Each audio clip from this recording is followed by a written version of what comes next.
I'm going to do something a little different in this video.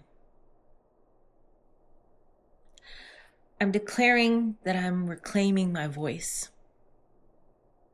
I'm reclaiming my power that rests in my voice. For the past couple of videos, I've edited out all of the and the stutters and the ways that I've lost my train of thought.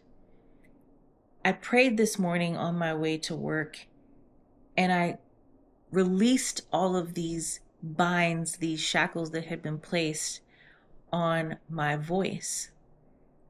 For many, many years, I found it very difficult to communicate. In fact, I was kind of terrified to speak up and to really use my voice. And I think this is something that, while I have this in my own lived experience in my body, I think I also carry something in my bloodline, in my lineage, in my ancestral line that caused us to be silent. I don't know where it started.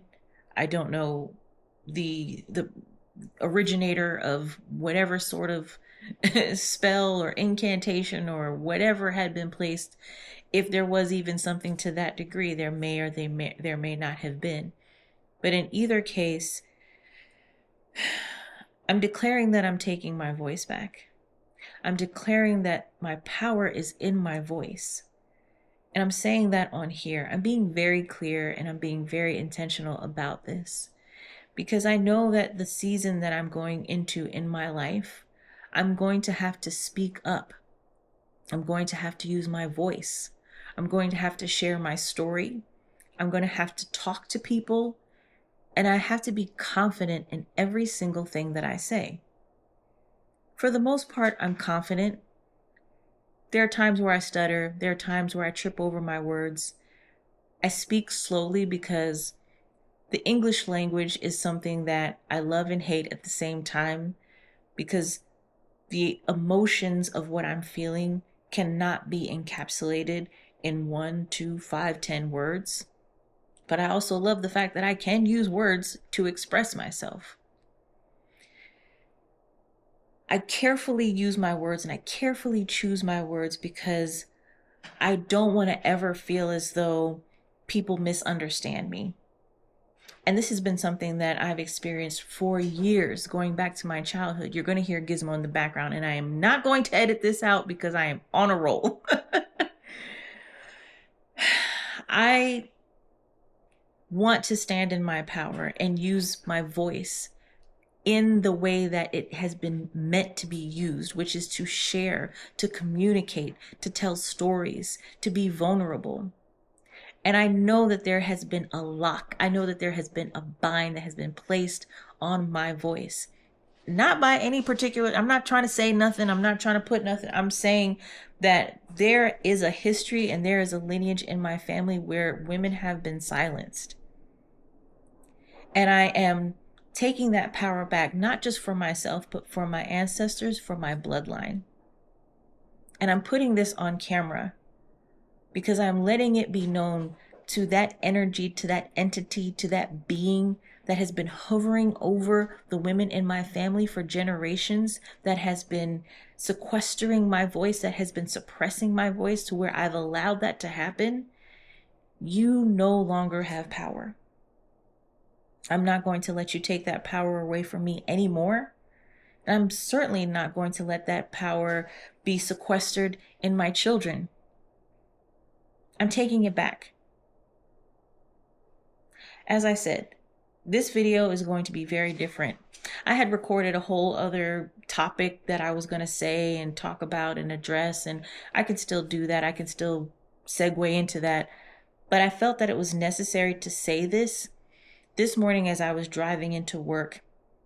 I made so many declarations. I made so many statements of reclaiming my power.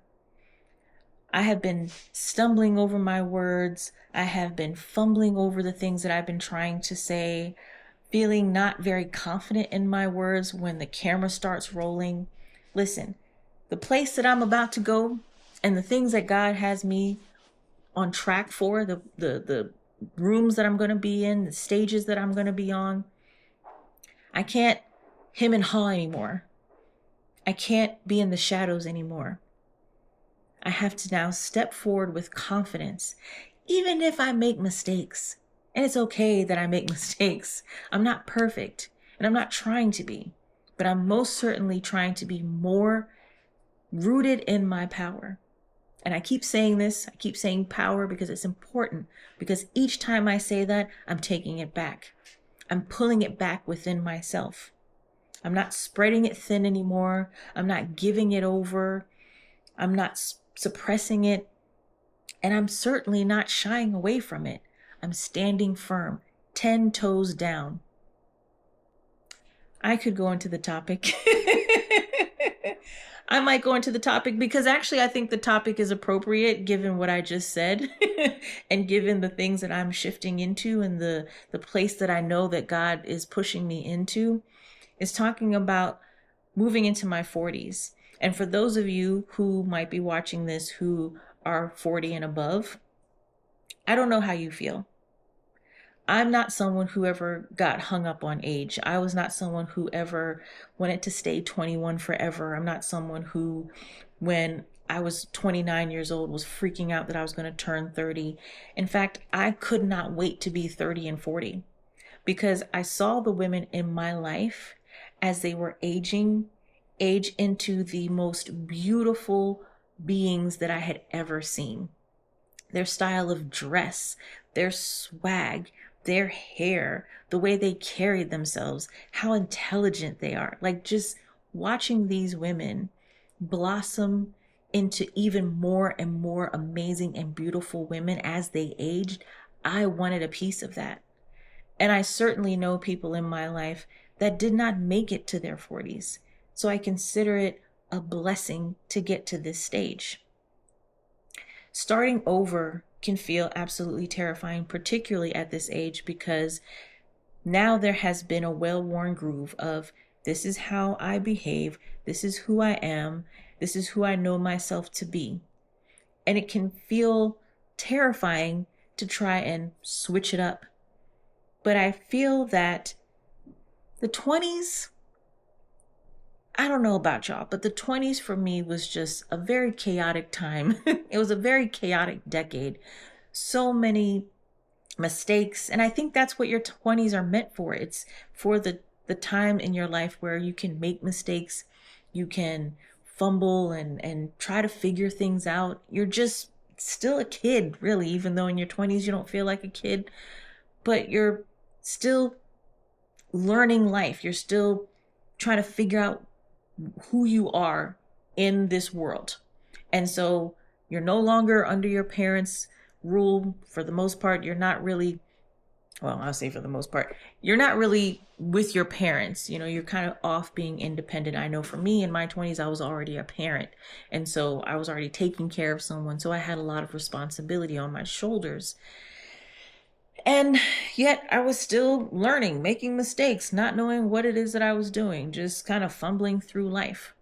My 30s felt a little bit more stable. I was way more intentional about my healing and wanting to understand myself more. Now, that was always something about me. I always was curious about life, and I was always a seeker, someone who wanted to know more and more about God, about spirituality. Why am I here? What is my purpose? What am I meant to do? I was always, always, always researching. I was always, always searching and looking for answers. My 30s, I was really honing in on that and taking that level of study even higher, turning the dial up, getting way more intense with that. And now in my 40s, as I'm 45, I really feel as though this is where my life is meant to be lived. I'm meant to experience things. I'm out of the study phase. I'm out of the gaining knowledge and wisdom. And now I'm really at a place where I'm saying to myself, I can take these things that I've learned and go out into the world and apply it and really live my life. My 40s feel like the gateway to this next phase of my life that is absolutely beautiful. I am so excited for each decade that is to come. That's one of the things that my mom told me, is that with each decade, it gets better.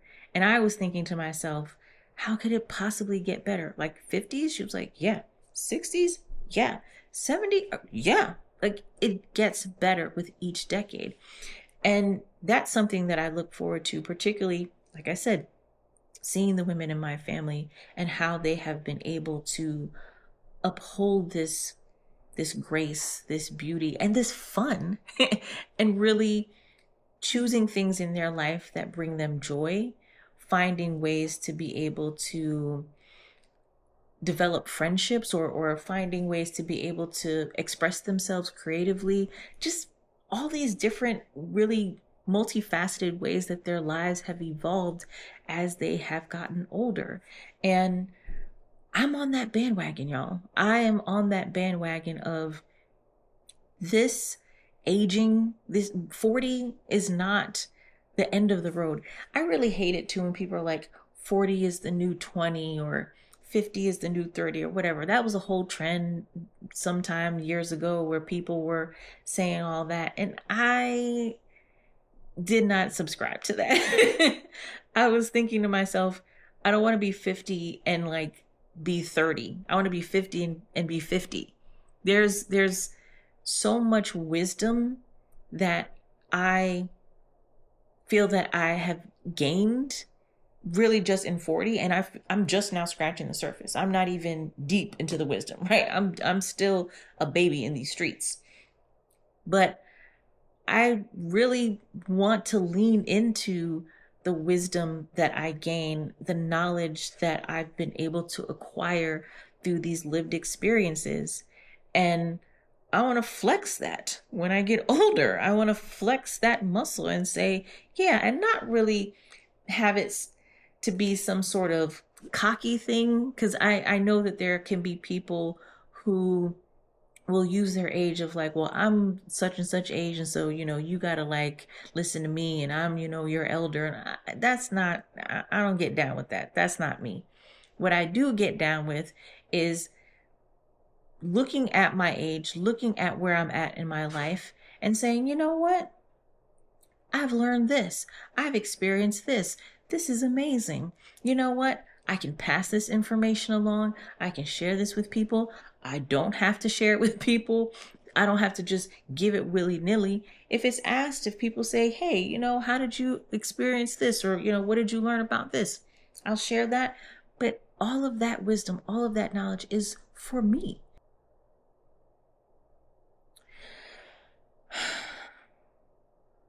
I'm calling my power back to me in my voice.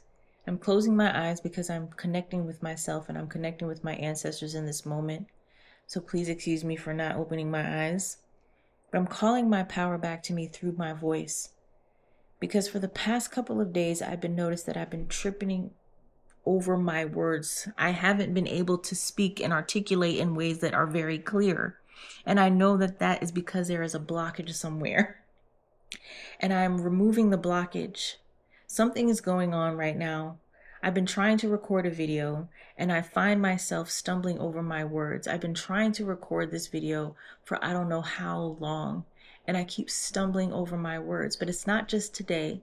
It's been happening for multiple days.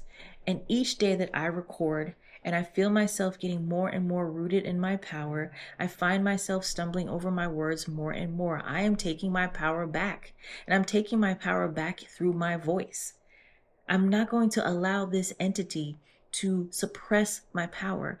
I have allowed myself to just be bound and shackled and silence because I was afraid. I was afraid of persecution. I was afraid that people wouldn't like me. There was just so much fear. And I know that that's also carried in my ancestral bloodline. I can feel it. I know that this is a very vulnerable video, and please bear with me, but understand that this is so important, and I'm saying it on the video because it needs to be said, because the places and the spaces that I'm going to in this next phase of my life, I need to be firm and confident in my voice, and I cannot let anything shake me down. I cannot let anything take me off of my pillar. I refuse. I'm not letting that happen anymore. I'm stopping it right now. I started it this morning with a prayer where I was declaring and reclaiming power, declaring what it is that I will no longer be subjected to, declaring what it is that I am stepping into, being very firm in my wording, even with the stumbling of words. And listen, I don't have to have every word perfectly. And I'm realizing that me stepping out on faith is not so much a physical act. Yes, it is. But one of the ways that I step out on faith is by trusting the words that are coming out of my mouth as they come out of my mouth, and not second guessing or questioning myself. I edit myself so much. I edit these videos so much.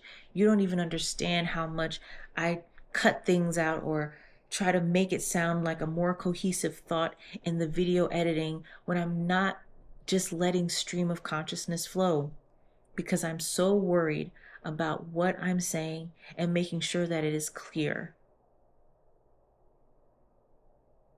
But not only that, I'm so afraid of just being able to speak with power and confidence and standing on business 10 toes down with whatever it is that I'm saying. So I'm calling it back.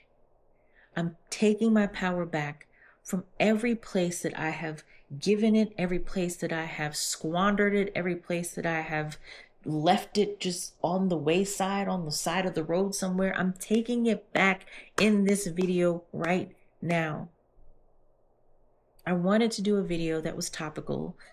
I wanted to do something that I could share some more insight, but I think this is important because God is putting me in places, in rooms with other people where I'm going to be speaking. I'm going to be talking more and more, and I need to be more confident in what it is that I'm saying. I'm already confident. I'm already secure, but I got to get over this freaking word trip, word mumbo jumble that keeps having me stumble. There is an entity that keeps attaching itself to my voice and to my power through my voice, not just through the things that I say, but what I write. My form of communication has been so jacked up. My throat chakra is so jacked up.